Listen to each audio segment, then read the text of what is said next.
Wijaya. Channel ini akan membahas tentang makanan khas Madiun yaitu brem. Pertama kali sebelum kita mengajak pembahasan selanjutnya, channel ini saya batasi pada pembahasan pada brem padat yaitu brem Madiun, bukan brem-brem yang lainnya seperti brem cair. Nanti saya batasi pada pembahasan brem padat. Yang kedua, saya batasi pembahasan pada channel ini pada bahan baku yang menggunakan beras ketan. Kita ketahui bahwa ada bermacam-macam bahan baku yang digunakan dalam proses brem, seperti ketela, seperti porang, dan lain sebagainya. Namun kali ini akan saya batasi pada penggunaan bahan baku beras ketan. Mengapa saya membahas tentang proses pembuatan atau channel ini akan membahas secara detail seluk-beluk mengenai industri ini? Hal ini karena keresahan kami sebagai pelaku industri ini terhadap generasi muda sekarang yang secara global, secara yang kami alami dalam dunia industri ini, bahwa 90% dari pekerja atau yang terlibat di bidang ini yaitu umurnya di atas 40 tahun. Jadi orang-orang yang terlibat dalam bidang ini itu kebanyakan orang yang sudah tua. Terus generasi muda seakan-akan tidak tertarik dalam bidang ini. Makanya kami sebagai pelaku usaha ini ingin berkontribusi pada masyarakat, bagaimana kondisi di industri ini, seperti apa. Terus yang penting itu adalah bagaimana cara pembuatannya, bagaimana sih sebenarnya seluk-beluk di dalamnya. Nanti dalam channel ini saya akan terangkan satu persatu bagaimana proses pembuatannya, bagaimana cara pemilihan bahannya, terus bagaimana kita dari awal itu dari awal sesuka dukanya dalam membuatnya. Hal ini yang selama ini yang di mitos di masyarakat bahwa brem itu hanya bisa dibuat di daerah tertentu. Contoh seperti di daerah Kaliabu, Madiun sini, atau di Wonogiri misalnya. Yang saya ketahui di Indonesia ini cuma beberapa daerah yang bisa membuat brem padat ini. Brem padat ya, bukan brem cair. Nah, kami sebagai pelaku dalam di industri ini sebenarnya ingin memberitahu pada khalayak umum bahwa sebenarnya proses pembuatan brem itu bisa dilakukan di mana saja. Kami khawatir nanti kalau seperti mitos yang seperti ini berkembang, tidak ada inovasi dan generasi muda itu tidak tertarik untuk mengembangkan industri ini. Yang sebenarnya industri ini adalah aset bagi bangsa kita. Karena kenapa? Dalam proses fermentasi ini ternyata menyimpan banyak. Pertama itu ilmunya, yang kedua itu secara ekonominya ada, terus secara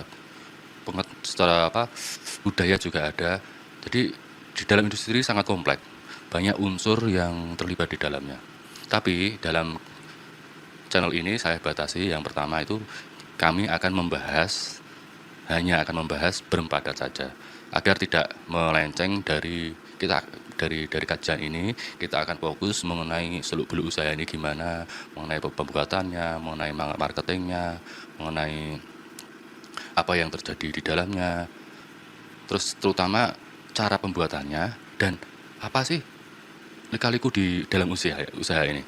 Akan saya lanjutkan pembahasan tentang brem ini. Yang saya tegaskan sekali lagi bahwa dalam channel ini kita batasi bahwa yang kita bahas nanti adalah brem padat yang menggunakan bahan baku beras ketan.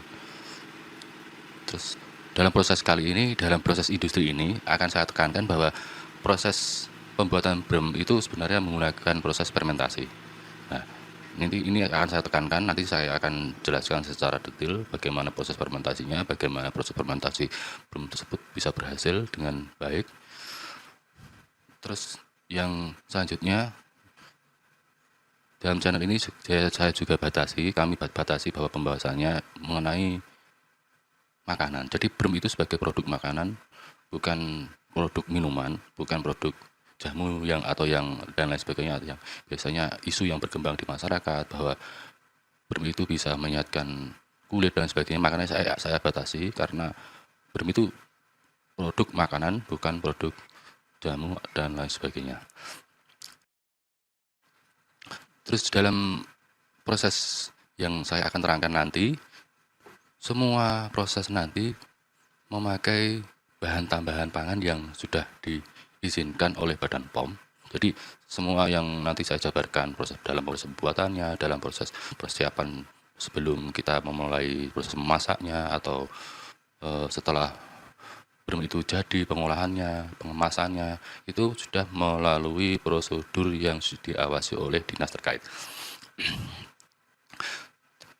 Terus yang saya tekankan dalam channel ini nanti juga inovasi yang akan dijabarkan dalam channel ini, seperti nanti saya akan demonstrasi, saya akan membuktikan, saya akan juga channel ini juga akan membahas tentang bahwa produk samping dari produksi brem itu seperti ampasnya, yaitu ampasnya yang sudah ampas dari hasil produksi itu ternyata bisa dijadikan sebagai bahan etanol, bahan bioetanol. Yang pertama itu, yang kedua ya seperti kita ketahui bahwa ampas brem itu bisa dijadikan sebagai pakan ternak. Nanti saya akan perlihatkan, nanti saya akan berikan penjelasan mengenai bagaimana proses ampas brem itu menjadi bioetanol, bagaimana ampas brem itu dijadikan sebagai pakan ternak, itu cara pemberiannya gimana, dosisnya gimana, nanti saya akan jelaskan dalam channel ini. Jadi channel ini tidak melulu mengenai proses pembuatan saja, tetapi semua aspek yang terlibat di dalamnya. Terus yang akan saya tekankan bahwa nanti setelah channel ini berkembang akan saya terangkan bagaimana standar operasional prosedur atau SOP dalam pembuatan brem padat ini. Mengapa demikian? Karena sebagian besar apa yang di masyarakat itu produksi brem itu berdasarkan tradisi atau biasanya pengalaman yang diturunkan dari generasi ke generasi. Terus itu tidak ada standar yang tepat atau standar yang tertulis yang nanti bisa ditularkan ke generasi selanjutnya.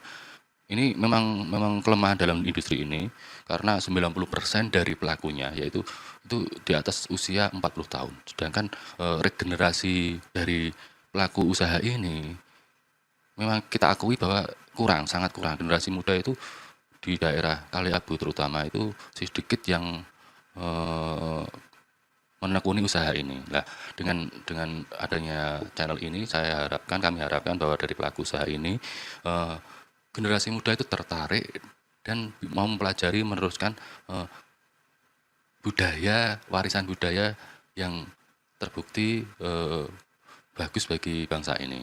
Nah, nanti terus apa yang saya harapkan di channel ini, nanti kita bisa pelajari apa aspek-aspek yang terlibat di dalamnya. Terus dalam channel ini saya akan tekankan bahwa semua kajian ini bukan dari segi pembuatannya saja. Nanti saya akan kaji semua aspek yang terlibat di dalamnya, seperti nanti ada proses kimia, proses nanti mesin-mesin yang digunakan apa saja, terus bagaimana memulai usaha ini dari nol, biaya modalnya berapa, pemasarannya gimana, nanti saya akan jelaskan satu persatu. Dari ini kan ada video ini cuma pembuka batasan-batasan mana yang nanti di dalam channel ini yang akan dibeberkan nanti. Jadi melalui video ini kita memulai tahapan eksplorasi mengenai industri brem Madiun. Terus yang saya tekankan juga bahwa inovasi yang kami lakukan itu tidak merubah tradisi. Jadi inovasi-inovasi nanti yang dibeberkan dalam channel ini itu tidak merubah tradisi, tidak merubah proses dalam produksi brem yang kami peroleh dari generasi yang sebelumnya. Terus yang saya harapkan dari kami itu membuat channel ini yaitu nanti generasi muda itu dapat melanjutkan estafet perjuangan kami dalam mengembangkan industri makanan brem yang kita ketahui bahwa industri ini sangat prospek sekali, bisa mengangkat apa bisa membuka lapangan pekerjaan, bisa memberikan inovasi di bidang pangan, terutama di bidang pangan yang kita di bidang bahan makanan pokok seperti kan bahan bakunya brem itu kan dari beras ketan, makanya inovasi fermentasi dari produksi brem ini sangat bermanfaat, memberikan sumbangsih besar pada industri makanan di Indonesia khususnya atau secara umum di dunia global. Terus yang saya harapkan nanti semua penelitian ini kami sumbangkan ke seluruh masyarakat Indonesia. Nanti ada SOP yang standar operating prosedur yang kami berikan secara detail mengenai usaha ini. Juga kami menghargai adanya umpama ada merek atau ada legal atau paten yang berkaitan dengan industri ini. Setelah video ini nanti saya akan jelaskan bagaimana secara umum reseptar pembuatan brem secara umum. Setelah itu nanti saya kaji satu persatu semua aspek yang terlibat di dalamnya. Saya harapkan para netizen kalau menyukai channel ini, klik tombol like dan subscribe channel ini. Terima kasih.